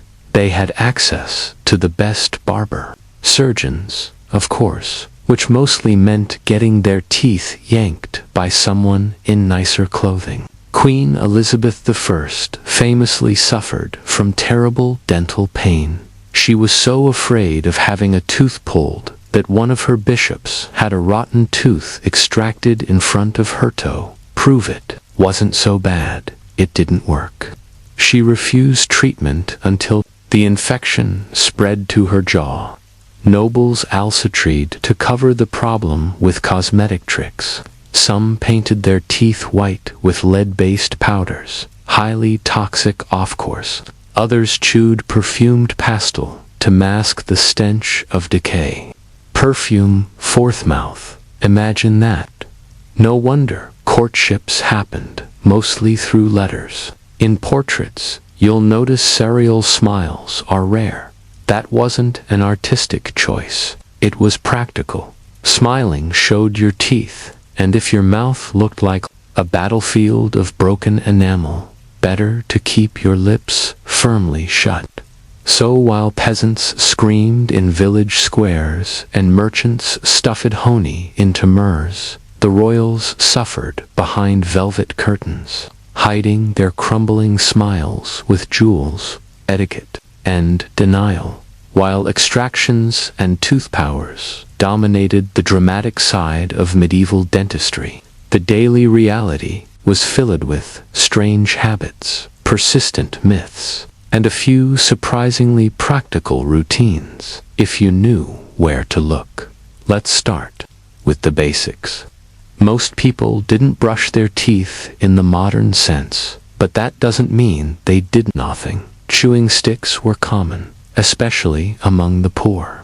Twigs from aromatic trees like hazel, juniper, or mallow were frayed at one end and used to rub the teeth. Think of it as a primitive toothbrush with built-in flavor. Not effective against cavities, but better than letting roast goose sit on your MERS for 3 days. Mouth rinses were another staple. People gargled with vinegar, wine, or even urine. Yes, urine, based on the belief that its warmth and acidity could cleanse the mouth and kill invisible humors. Monks recorded recipes combining red wine, cloves, and sage, boiled and cooled to use as a rinse, spicy and antiseptic, almost. Then there were the myths. Some believed that rubbing crushed emeralds or pearls on the teeth would keep them white. Others claimed that kissing a donkey, yes, a donkey, would cure toothache.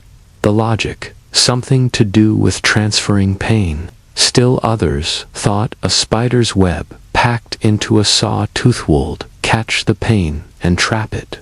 The spider was less thrilled. Breath was also a major concern, especially among the upper class. Bad breath wasn't just grass. It was considered a sign of spiritual decay. As a result, people chewed on fennel, cloves, and anise to keep their breath fresh during public events, court appearances, or confessions. The irony, of course, was that many of the things they chewed, like sugar-coated nuts, contributed to the very decay they were trying to hide. Children were taught early that tooth pain was a punishment for lying or gluttony. Some were made to pray every time they ate sweets. Others were given amulets to wear during teething. Little bones, bits of coral, or charms etched with prayers. So, while dental science was still centuries away, the medieval person did what they could, armed with superstition, sticks, and stubbornness. They navigated oral hygiene as best they could, dodging decay with home remedies, prayers, and whatever wasn't nailed down in the herb garden. By the end of the medieval era, mouths across Europe were in shambles. But something was beginning to shift, slowly, painfully, and with more trial than success. Medieval dentistry began its long crawl toward becoming a real science. The seeds of change came from a few brave, or possibly deranged individuals who decided that maybe there was a better way than just yanking everything out. Late medieval and early Renaissance manuscripts began to include illustrations of teeth, jaws, and even primitive dental instruments.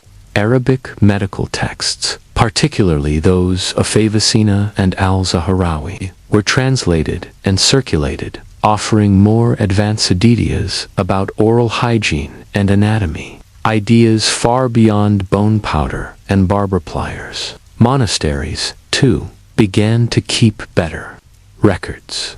Monks documented successful treats, refined herbal rinses, and even recorded which patients lived after tooth extractions, and which, well, didn't.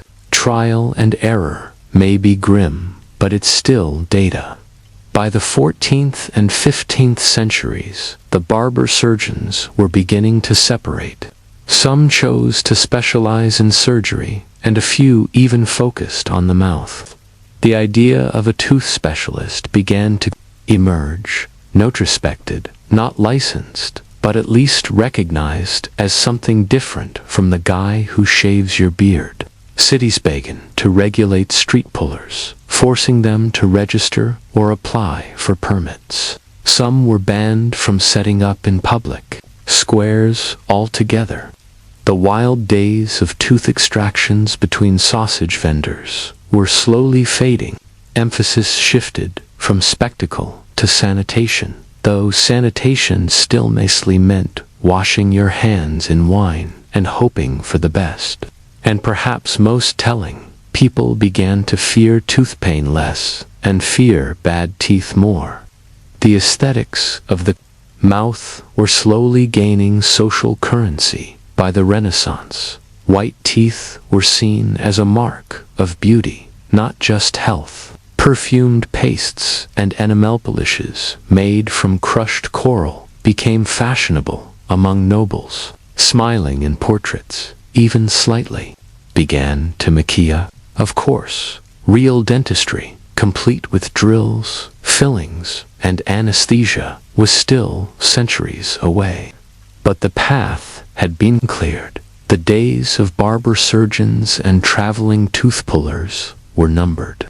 So, next time you lean back in a padded chair, numbed and comforted, just remember, your dental experience today stands on a mountain of medieval myrrhs, pulled by torchlight with pliers in a chicken-filled marketplace, and somehow humanity survived it with most of its teeth intact.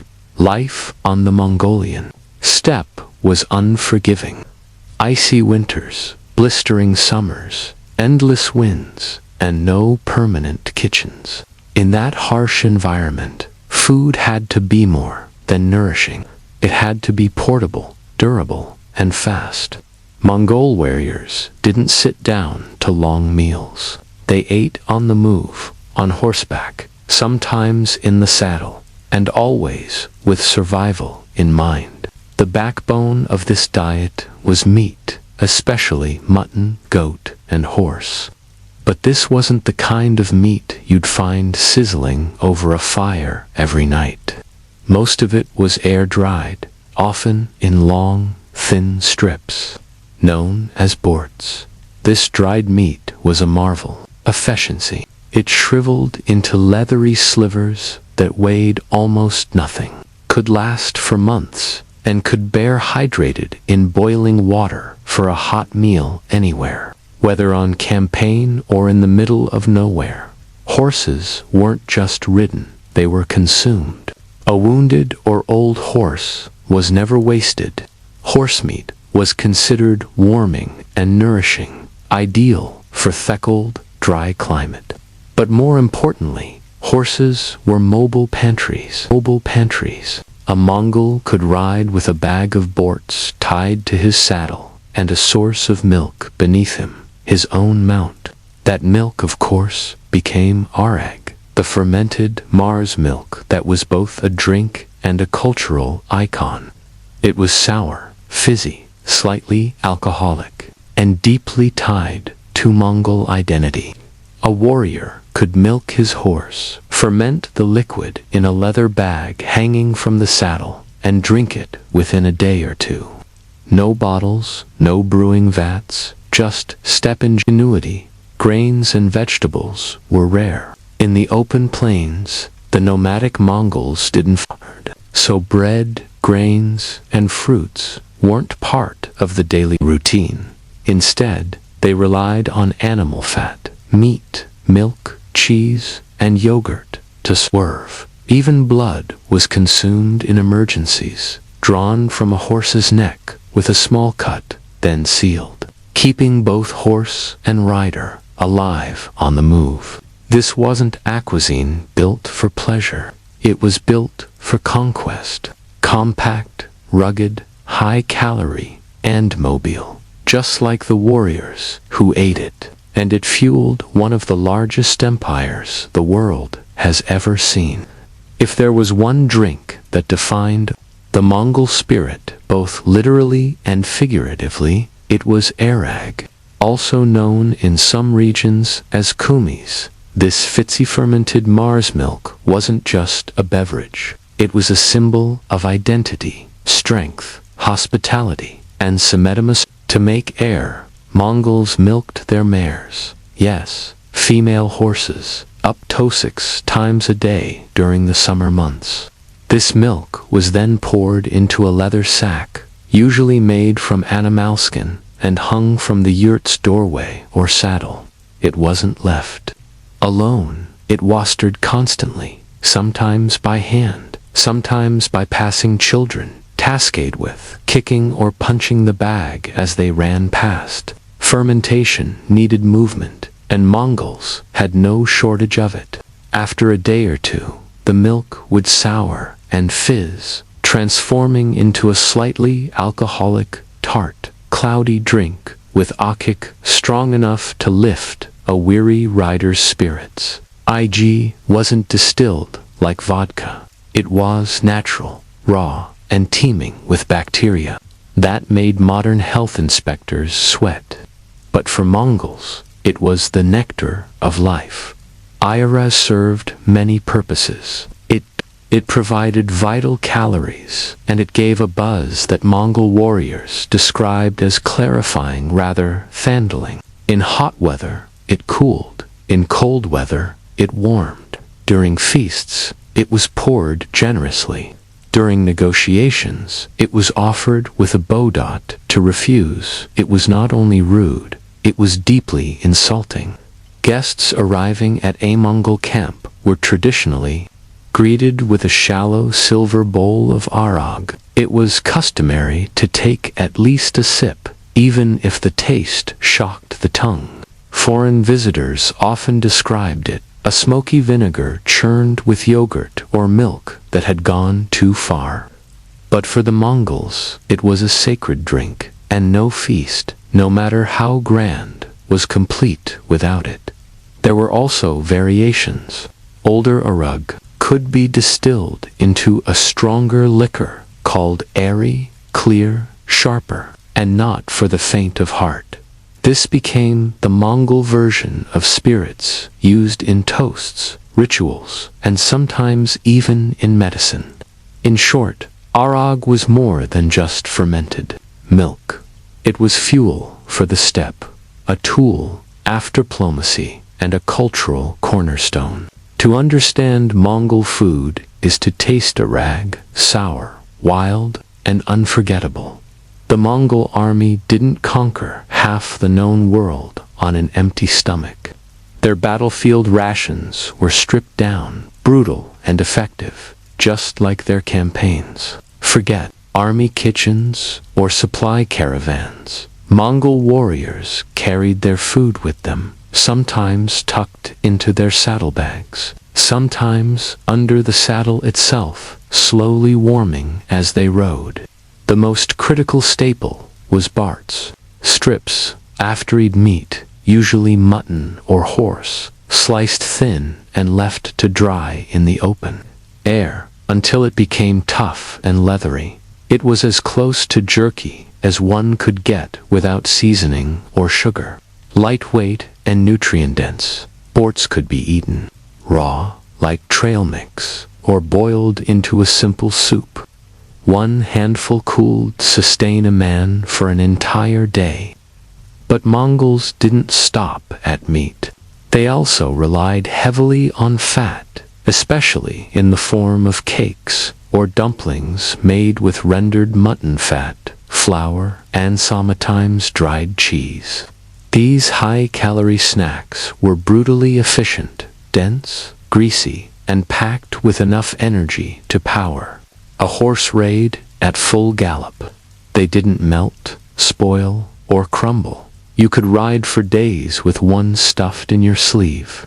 In colder regions, warriors also drank broth made from boiled animal bones, a rich, oily stock that helped maintain warmth and energy during long campaigns. Combined with dried meat and fat, it created a kind of proto-stew that could be heated quickly over a fire or even with hot stones dropped into a pot of water. For longer marches, warriors sometimes mixed BS with water in a flask, letting it steep throughout the day.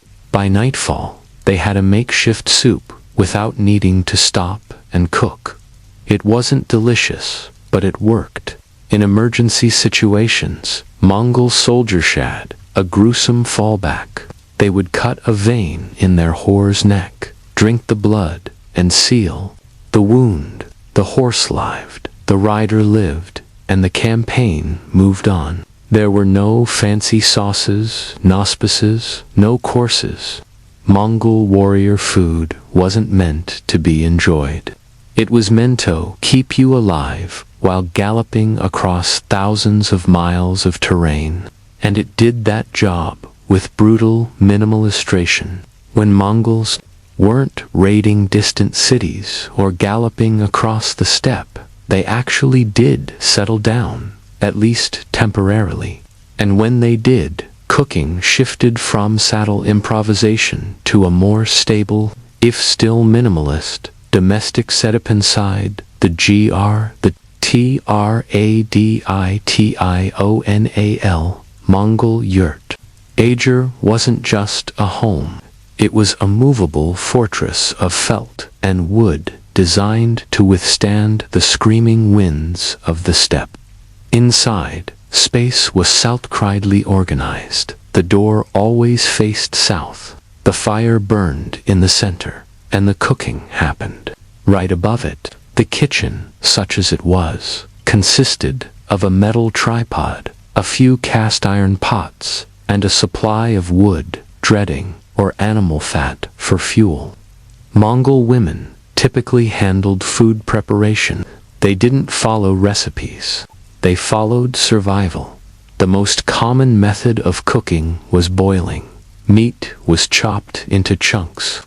Fat was tossed in liberally, and everything was left to simmer in a rich broth. There were no spices, just the flavors of the meat, fat, and submitted milk products. Salt was a precious commodity and used sparingly, if at all.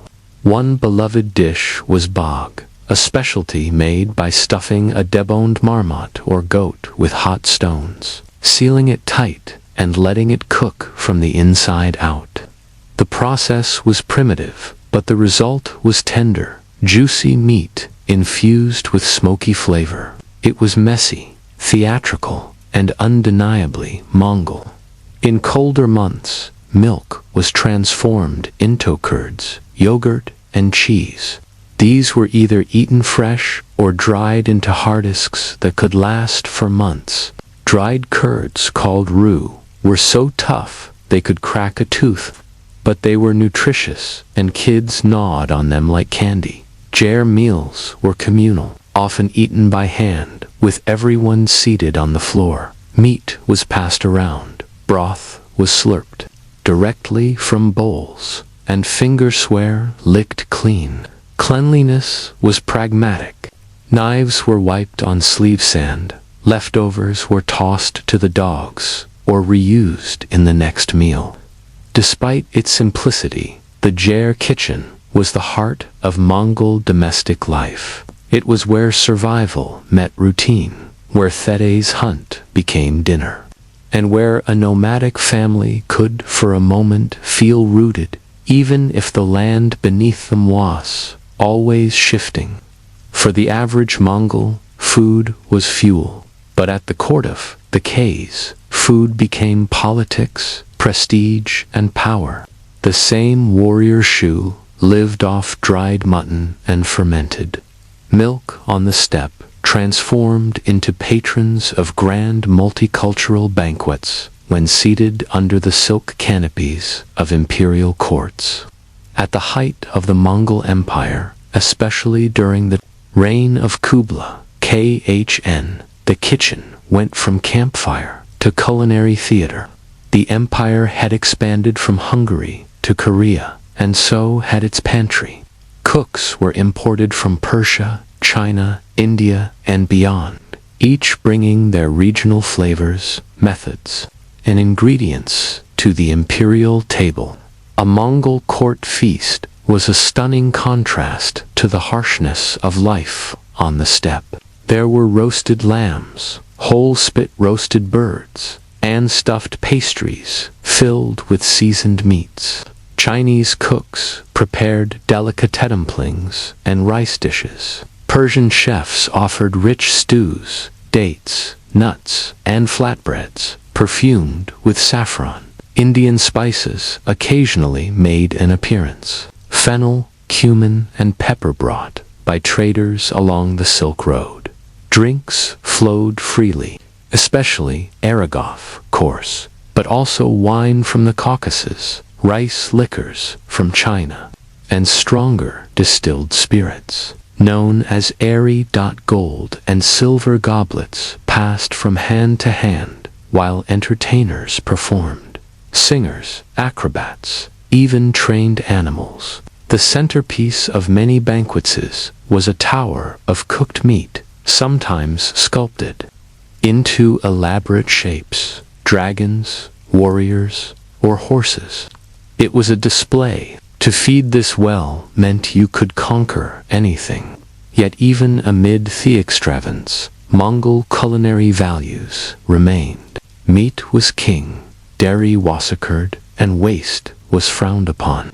Slabs of mutton still showed up as delicacies. Bowls of broth were offered before and after the feast, symbolizing the humble origins of the nomads, now sitting on silk cushions. What made Mongol court feasts unique wasn't just the volume of food, it wastes fusion. The empire's reach turned its kitchen into a diplomatic buffet.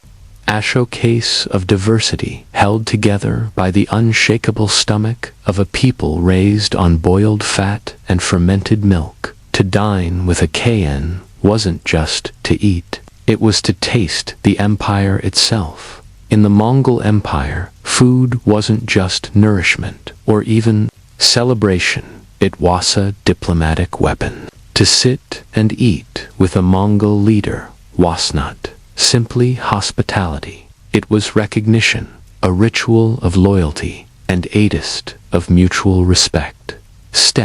Diplomacy began with food. Foreign emissaries and merchants arriving at a Mongol camp or court were not immediately brought before the KHN. First, they were fed. Ira was poured. The quality and order of dishes revealed everything. How honored the guest was, whether the Mongols considered them a friend. Refusing to drink with the Mongols signaled distrust or superiority. Worse yet, it could imply disgust. To insult a nomad's food was to insult identity. More than one negotiation ended prematurely because a delegate from some European court refused to sip the sour bubbling drink of the steppe. And just like that, talks collapsed. But for those who embraced the ritual, the rewards were enormous. Merchants who shared their own dishes, dried fruits from Persia, dates from Baghdad, wine from Armenia, often found themselves welcomed, protected, and given special trading rights. The Mongols appreciatively, but only if it was offered with humility. Feasts were often used to cement alliances, marriages, military agreements, and new vassals were celebrated over long tables strewn with lamb ribs and bowls. Off-boiled dumplings. Guests were expected to eat heartily, not just as a courtesy, but as proof they could stomach the reality of being under Mongol rule. Food was also used. Asa, subtle test. An ambassador might be offered a cut of meat from the shoulder, a position of honor. If the meat came from the rump, it was a polite way of saying, "You're not that important." A bowl of rich broth indicated respect. A bowl of thin milk, bare minimum. In the Mongol world, diplomacy began with the teeth, and to survive Yao had to know when to chew, when to toast, and when to nod politely with a mouthful of boiled fat. For a nomadic PO constantly on the move, food preservation wasn't just smart, it was life-saving. Without pantries, cellars, or marketplaces, Mongols had to turn their diet into something mobile and shelf-stable, and they managed to do that, using nothing more than wind, sun, salt, smoke, and sheer practicality. The most iconic preservation technique is air drying. Meat, especially mutton or horse, was sliced into narrow strips and hung from ropes strung between yurts or saddles. The cold, dry Mongolian air did the rest.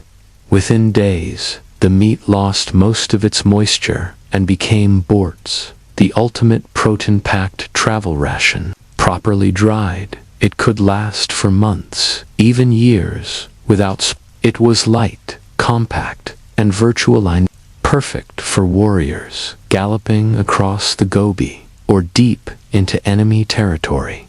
Dairy, too, was preserved in ingenious ways. Milk was churned into butter, then clarified and stored as fat blocks. Yogurt was dried into roux. Rock-hard cheese, curds that could be eaten as is or softened in broth. These weren't snacks. They were edible insuranza policies capable of surviving a long winter or a failed hunt. Fermentation was another tool. These products were acidic, resistant to spoilage, and added valuable probiotics. Though the Mongols didn't know that part, they just knew it worked. Salt curing and smoking were used when possible, especially in areas closer to rivers or forests. Fish could be smoked and tied to saddles. Organ meats were often boiled and stored in fat to prevent spoilage, a kind of rustic confit. Storage itself was creative. Mongols used leather bags, felt-wrapped bundles, and even the hollowed-out stomachs of animals to carry food. Saddlebags doubled as both transport and kitchen cabinet. There were no clay jars, no glass containers, just whatever you could strap to a horse and forget about until your next meal. In short, Mongols mastered the art of making food last without ever stopping. It wasn't fancy, but it kept them fed, fierce, and forever mobile. For the Mongols, food wasn't just fuel or pleasure. It was bound by ritual, superstition, and social code. What you ate, how you ate it, and who you ate it, and who you shared it with said everything about your place in the world. And certain foods, they were not to be taken lightly. Mongol spiritual beliefs rooted in Tangism, the ancient steppe religion, shaped their relationship.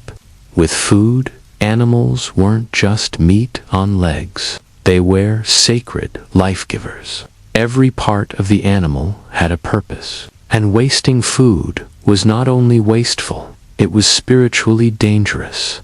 Blood, for instance, was both life-giving and taboo, though horseblood might be drunk in emergencies. The spilling of blood in a domestic setting, especially indoors, was consideredly impure. Meat was ideally butchered outside with great care and shared among the group to ensure balance and respect. You didn't shout or curse near it. And under no circumstance did you ever step over it. Doing so was believed to insult thesperates and bring misfortune, not just to the person who committed the act, but to the entire camp. Certain foods were avoided altogether. Dog meat was generally taboo among Mongols in contrast to some neighboring cultures. Fish was rarely eaten despite Mongolia's rivers and lakes. The reason, water spirits fishing was seen as disruptive, and water was considered a pathway for spirits, both good and bad. To eat what lived in it could draw unwanted attention from the other world. Leftovers, too, were treated carefully. Uneaten food wasn't thrown out casually. Bones were buried or fed to animals. Liquids were never poured into the fire or onto the ground near the yurt. Everything had its place, because everything could offend something unseen. And then there was hospitality, practically a religion itself. Offering food to a guest, even a stranger, was mandatory. Denying someone meat or milk, even if you had little yourself, was not just rude, it was shameful. Hospitality ensured survival, and in the vast, empty steppe, it might be the only thing that kept you from starving during a snowstorm. In Mongol culture, every bite carried meaning. Food was survival, yes, but also spirit, order, and honor. The Mongol Empire may have crumbled, but its foodways galloped far beyond the steppes, leaving traces in cuisines from Eastern Europe to China, from the Middle East to Siberia. As the empire expanded, so did the reach of its recipes, ingredients, and attitudes toward food. Simple, practical, mobile, and meat-centered. Take dumplings, for example. Variants of stuffed dough can be found across the former Mongol territories. Buz in Mongolia, manti in Central Asia, pelmeni in Russia, and byozi in China. They differ in size and spice, but all shareth, same concept. Ground meat wrapped in dough, easy to cook in batches, and simple to transport. It's not a stretch to say Mongol influence helped these recipes spread and evolve across borders. Fermented dairy to left a mark. The tradition of sour milk drinks, like kefir in the Caucasus or ayran in Turkey, reflects a legacy of nomadic milk preservation. Pioneered on the steppes, the belief in the strength-giving power of sour milk didn't fade, it adapted. Even today, travelers across Central Asia still encounter arags, modern cousins. Some just as fizzy, just as pungent.